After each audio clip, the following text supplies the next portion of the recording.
Assalamualaikum warahmatullahi wabarakatuh. Kembali lagi bersama saya akan membahas tentang aktivitas komunikasi organisasi. Bagian bab 5. Pada prinsipnya, organisasi adalah lembaga yang dibentuk melalui proses komunikasi.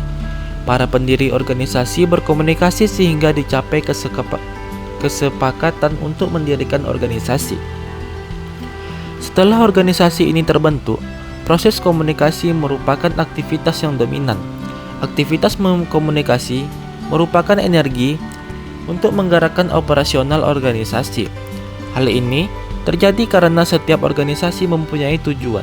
Untuk mencapainya, sudah tentu diperlukan koordinasi, kerjasama, saling koreksi, saling melengkapi di antara berbagai unit kerja maupun di antara para anggota dari berbagai seksi dan divisi.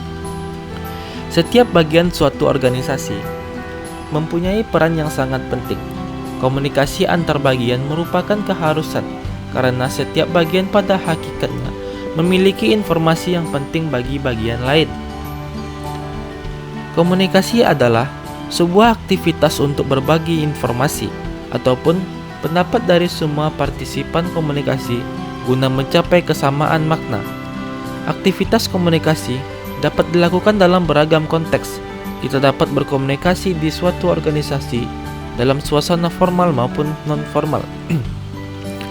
Kita dapat beraktivitas dalam pola komunikasi primer maupun sekunder. Hasil penelitian pamungkas mengungkapkan bahwa aktivitas komunikasi sangat dominan di organisasi, seperti komunikasi internasional, komunikasi termediasi, dan komunikasi dalam kelompok. A. Komunikasi formal dan non-formal. 1. Komunikasi formal. Komunikasi formal adalah suatu proses penyampaian pesan dengan memanfaatkan saluran-saluran formal. Saluran formal ini tidak lain adalah saluran birokrasi yang telah bersusun secara hierarkis sesuai dengan struktur organisasi. Komunikasi formal, ide-ide dan informasi mengalir sepanjang garis komando atau tingkat hierarki dalam struktur organisasi. Dengan demikian, apabila kita akan secara formal menyampaikan surat dinas kepada seorang pimpinan organisasi, maka surat kita tersebut akan menempuh perjalanan sesuai dengan saluran formal yang tersedia. Surat ini akan diterima oleh bagian tata usaha, diagendakan dibuatkan kartu kendali dan lembar posisi. Baru kemudian dikirimkan kepada alamat surat dengan melalui jalur birokrasi yang relevan. Komunikasi formal merupakan proses penyampaian informasi secara resmi, sehingga penggunaannya juga dilakukan secara resmi.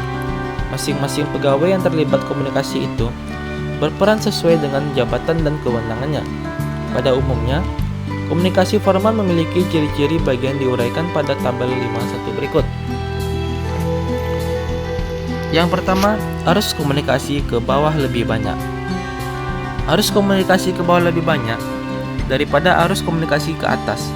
Dengan demikian, pengendali komunikasi formal ini tampaknya berada pada pihak yang secara struktural organisasi memiliki kedudukan yang lebih tinggi. Hal ini barangkali berkaitan dengan tradisi umum pada organisasi-organisasi di negara kita. Para karyawannya umumnya memiliki mental menunggu perintah dari pimpinan. Yang kedua, kepentingan dinas. Tujuan dilaksanakannya komunikasi terkait dengan kepentingan dinas atau kepentingan manajemen organisasi. Dalam hal ini, pesan komunikasi formal pada umumnya merupakan pesan dari manajemen atau jajaran pimpinan untuk karyawan. Misalnya, interlinasi kebijakan organisasi. Selanjutnya, lebih banyak pesan tertulis daripada lisan. Secara menyampaikan pesan dalam komunikasi formal, lebih banyak tertulis daripada lisan. Hal ini dapat kita pahami oleh karena dengan disampaikannya secara tertulis atau dalam bentuk surat, lebih mudah dalam penanganan dan pendokumentasian, serta lebih memudahkan pencarian apabila sewaktu-waktu surat tersebut diperlukan untuk dipelajari kembali. Selanjutnya, pertemuan atau rapat resmi. Seandainya pesan berupa informasi lisan, maka oleh karena itu sifat yang formal lebih sering disampaikan dalam pertemuan atau rapat resmi daripada disampaikan secara interpersonal. Misalnya disampaikan melalui rapat staf, rapat dinas, dan sebagainya. Selanjutnya terkait dengan jabatan. Pihak-pihak yang terlibat dalam komunikasi formal senantiasa terkait dengan jabatan dalam organisasi itu. Misalnya pesan yang disampaikan oleh seseorang pimpinan organisasi kepada salah satu seorang ketua seksi. Meskipun dilihat dari segi usia, ketua seksi tersebut lebih tua dari pimpinan organisasi, tetapi ketua seksi harus menaruh hormat. Hal ini disebabkan oleh eksistensi mereka terkait dengan jabatan yang tersusun oleh hierarki. Nomor 2. Komunikasi non-formal. Lawan dari komunikasi formal adalah komunikasi non-formal, yaitu proses penyampaian dan penerimaan pesan yang berlangsung secara tidak resmi dan tidak terkait saluran-saluran birokrasi formal yang tersedia di dalam organisasi. Pada umumnya, komunikasi informasi merupakan ungkapan kepentingan pribadi yang tidak relevan apabila disampaikan secara formal. Dengan demikian, apabila kita akan secara non-formal menyampaikan gagasan kepada seorang pimpinan, maka kita perlu secara cermat mencari waktu yang baik untuk bertemu. Penyampaian pesan biasanya tidak tertulis. Kepentingan yang kita sampaikan bisa merupakan kepentingan pribadi maupun dinas. Sifat proses komunikasi non-formal adalah konsultif dua arah. B. Komunikasi primer dan sekunder. 1. Komunikasi primer. Proses komunikasi primer adalah proses penyampaian pikiran dan atau perasaan seseorang kepada orang lain dengan menggunakan lambang simbol sebagai media. Lambang sebagai media primer dalam proses komunikasi adalah bahasa, isyarat yang secara langsung dipergunakan sebagai sarana pengungkapan perasaan atau pikiran komunikator kepada komunikan. Beberapa pengertian ini dapatlah disimpulkan bahwa proses komunikasi primer adalah proses komunikasi di mana seorang komunikator menyampaikan pesan secara langsung kepada komunikan tanpa menggunakan media. Dalam konteks komunikasi organisasi, proses komunikasi primer ini bisa melibatkan pimpinan dan karyawan, pengurus dan anggota, serta pada umumnya proses komunikasi itu berlangsung secara interpersonal antara satu orang kepada orang lain berhadapan muka atau setidaknya berada pada tempat yang sama.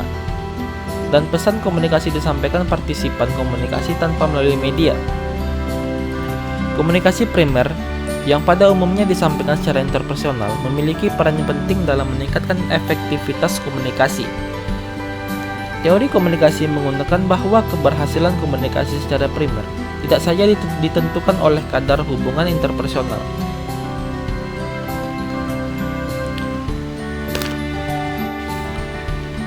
Selanjutnya nomor 2, komunikasi sekunder.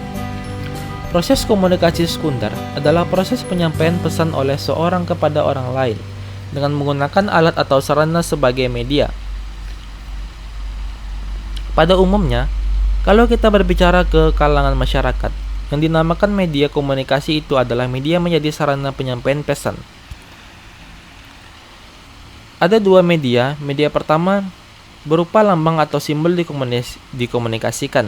Media kedua adalah alat atau sarana yang dipergunakan pengiriman lambang tersebut sehingga bisa diterima oleh komunikan.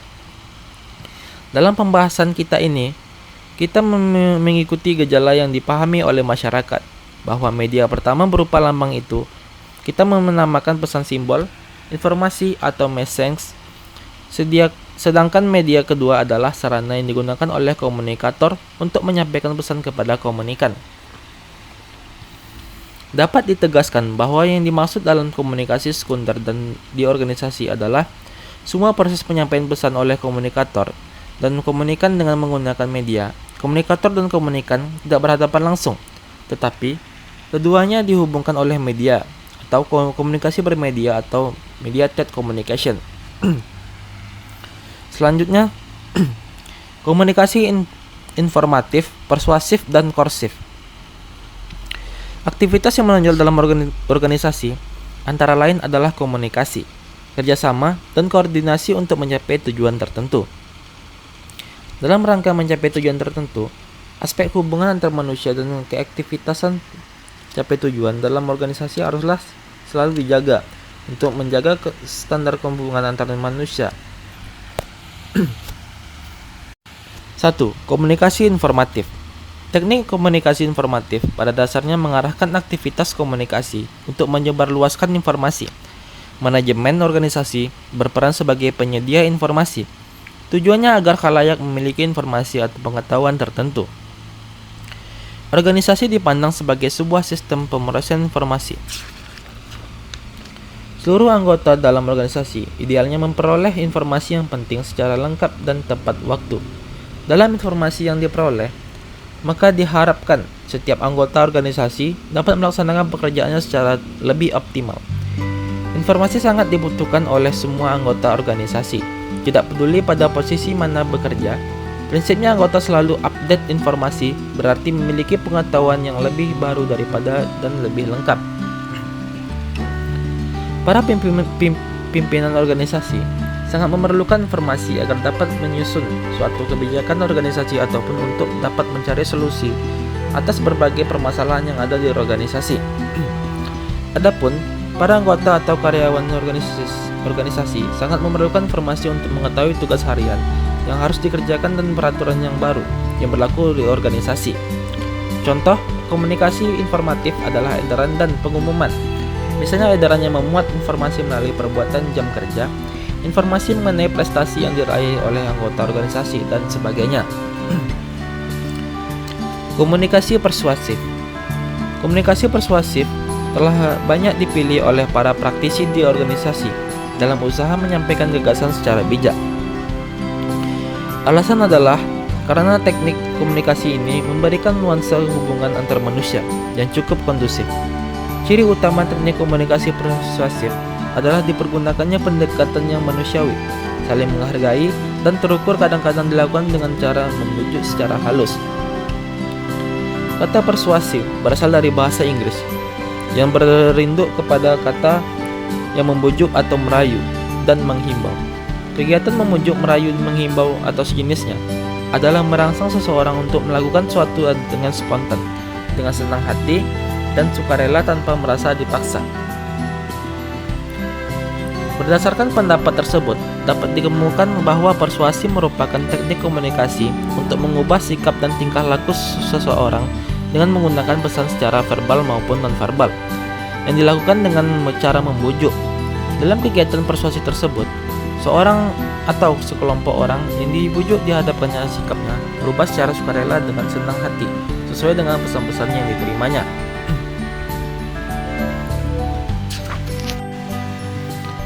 Yang pertama, faktor keberhasilan komunikasi dilihat dari sudut komunikator. Kredibilitas adalah kewibawaan seorang komunikator di hadapan komunikan. Pesan yang disampaikan oleh seorang komunikator dengan kredibilitasnya tinggi akan lebih banyak memberi pengaruh terhadap penerima pesan. Yang kedua ada daya tarik. Selain daya tarik fisik maupun non-fisik, daya tarik ini akan mengundang simpati para penerima pesan komunikasi. Pada akhirnya, penerima pesan akan dengan mudah menerima pesan-pesan yang disampaikan oleh komunikator. Yang ketiga, kemampuan intelektual adalah tingkat kecakapan, kecerdasan, dan keahlian seseorang komunikator. Kemampuan intelektual itu diperlukan seorang komunikator, terutama dalam hal menganalisis suatu kondisi sehingga bisa mewujudkan secara komunikasi yang sesuai. Integritas atau keterpaduan sikap dan perilaku dalam aktivitas tempat kerja sehari-hari. Selanjutnya, kepercayaan. Kalau komunikator dipercaya oleh komunikan, maka akan lebih mudah untuk menyampaikan pesan mempengaruhi sikap orang lain. Selanjutnya, ada kepekaan sosial, yaitu suatu kemampuan komunikator untuk memahami suatu di lingkungan tempat kerjanya. Apabila suatu situasi tempat kerjanya sedang sibuk, maka komunikator perlu mencari waktu lain yang lebih tepat untuk menyampaikan suatu informasi kepada orang lain. Selanjutnya, kematangan tingkat emosional adalah kemampuan untuk komunikator untuk mengendalikan emosinya sehingga tetap dapat melaksanakan komunikasi dalam suasana yang menyenangkan di kedua belah pihak. Selanjutnya, komunikator harus bersikap supel, ramah, dan tegas. Komunikator harus mampu menyesuaikan diri dengan masyarakat di mana dia berada.